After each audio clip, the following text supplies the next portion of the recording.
आज ही Doubtnut app download करें। डाउटनट पर होगा अब आपके सभी मैथ्स, केमिस्ट्री, फिजिक्स और बायोलॉजी डाउट्स का सफाया। बस अपने क्वेश्चन की फोटो खींचो, उसे क्रॉप करो और तुरंत वीडियो सोल्यूशन पाओ। Download now. Hello everyone. So here we have a question. Consider the function fx is equals to x square plus bx plus c, where d is my discriminant, which is equals to b square minus 4c is greater than 0. Okay. Then match the following columns. We have to match the following column. You can see here clearly. Okay. Now I'm going to solve this question here. Okay. I already drawn axes. Let me tell you why I drawn this axis. Basically, here in this column, in first column, I'm going to write my function fx, and fx given to me as x square plus bx plus c. Okay. In the second column here, you can see in the column values of b and c are there, and number of points of non-differentiability of gx. Let's suppose another function of which is gx, it is equals to mod of f of mod x. Okay, so basically here I'm going to take this column as my f of mod x. Okay, f of mod x, and it is equals to x square plus b of mod x plus c. Okay, and finally I'm taking this column as my gx, which is my mod of f of mod x. Okay, so this is how I took the columns. Now first I'm going to, basically we can solve this question by graph easily. Okay, that's why I'm drawing the graphs. So here first condition I'm taking, it is b less than 0 and my c is greater than 0. If this condition holds, then we know that the parabola of this quadratic equation will upward in the y-axis. Here it is my y, it is my x-axis, it is something up in the positive direction of y, and it is crossing the x-axis, and it is also present in the negative of y-axis. So the graph will look like something this. Okay, now moving forward, I'm drawing the graph for c equals to 0 and b is less than 0. So c equals to 0 and b is less than 0. When this condition is holds, because c equals to 0, that means my graph will crosses from the origin, and because my b is less than 0, that's why my graph should be here in this negative of y-axis and positive of x-axis. So it will look like something this. Okay, hope you understood this point.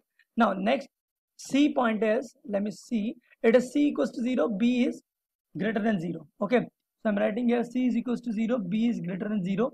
So here the same condition is there. So c is equals to 0 means it passes from the origin, and because it is b is greater than 0, that's why in this case my graph will crosses from my negative x-axis and negative y-axis. So it is my y, it is my x, so it is my negative x, it is my negative y. So it will crosses like something this. Basically you can see here this graph and this graph are similar, but it is in the positive x-axis and it is in the negative x-axis. Clear? Now moving forward, and my last condition is, let's see, it is b is equals to 0, c is less than 0. Okay, so I'm drawing here, it is b is equals to 0 and c is less than 0. So if we have this condition, then my graph will symmetrical about y-axis and it will look like this. Okay, so this should be the graph. Yeah, this should be the graph. Okay, so now moving forward, I'm going to draw the graph of f of mod x here. Okay, basically mod x means we have to assume my y-axis as my mirror, and we just have to make the mirror image of this graph, this positive side of x graph here. Okay, because we know that our mod x will give always positive value. Okay, so that's why we just have to make the mirror image of this graph which is present in the positive x-axis. Okay, you can see here, so positive x-axis graph is here to here. So I'm going to make the mirror image of this along the y-axis, so it will something look like this. Okay, and I'm making its mirror image, so it will look like something this. Okay, now moving forward, similarly for this is crossing from the origin, I'm taking only the positive values, So it is my positive graph in the positive x-axis, and I'm making its mirror image along the y-axis, so it will be this. Okay, now here you can see carefully the graph present in x-axis is this only. Okay, this is the graph only, so it will look like something this, and mirror image of this will this. Okay, hope you understood this point. Okay, now here the graph of this is present here, so I'm making first my positive graph. It is my positive graph. Okay, and now I'm making its mirror image, so it will be look like this. So this is my x-axis, this is my y-axis, this is you already know. Okay, this is my x-axis, this is my y-axis. Okay, and in similar manner it is my x, it is my y, and it is my x, it is my y. So this is the graph for f of mod x. Now I'm going to make the graph for gx, and gx graph means we have to draw the graph of mod of f of mod x. Okay, so basically it means simply that, let me clear you this thing. G of x equals to mod of f of mod x means the graph will be positive of this. Basically we just have to mod this thing. Okay, we just have to mod this thing and we'll get our answer. And on modding this thing, we can clearly see that it is my y. Let's suppose this is my y function, okay, which I drawn here. So modding of this thing, it means that we are modding our y. Okay, that means we cannot take the y as negative. Okay, we cannot take the negative of y values. So that's why we have to just replicate this negative lobes in the positive y. Okay, so I'm drawing the graph. We are drawing the same graph here, but with the positive values only. Okay, so this is already positive. Okay, and this lobe will be flipped. Okay, in the positive y. Okay, and it will be this, and it will look like this. Now see carefully, the next lobe is also in the negative y-axis. That's why it will flipped here, and it will look like something this. And finally this line is already there.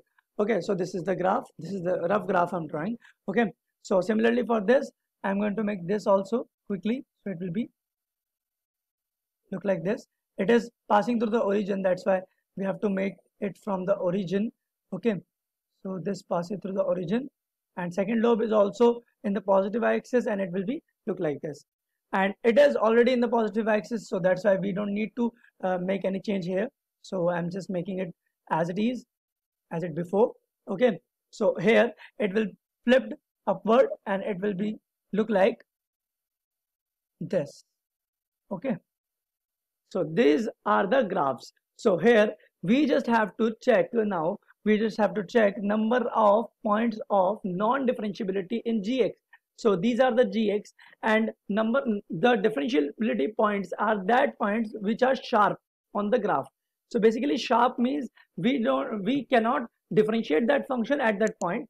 So it is my sharp point, it is my sharp point, it is my sharp point, it is my sharp point, and it is my sharp point. Here are 5 sharp points we got.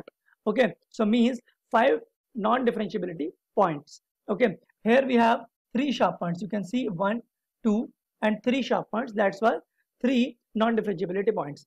Here we have only 1 sharp point, which means 1 non-differentiability points. And here we have only 2 sharp points. Remember, this is not the sharp point, this is a curve. Okay, we just have to look towards the sharp points. Okay, so it has 2.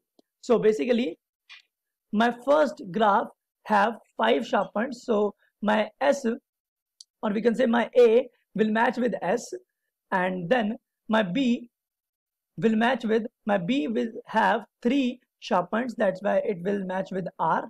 My C have only 1 sharp points. That's why my C will match with P. And obviously my last point is my Q, which have 2 sharp points. So this is the matching, correct matching. Thank you. Class 6 से 12 से लेके NEET IIT JEE mains और advance के level तक 10 million से ज़्यादा students का भरोसा। आज ही डाउनलोड करें डाउटनेट ऐप या व्हाट्सएप कीजिए अपने डाउट्स 8400 400 400 पर।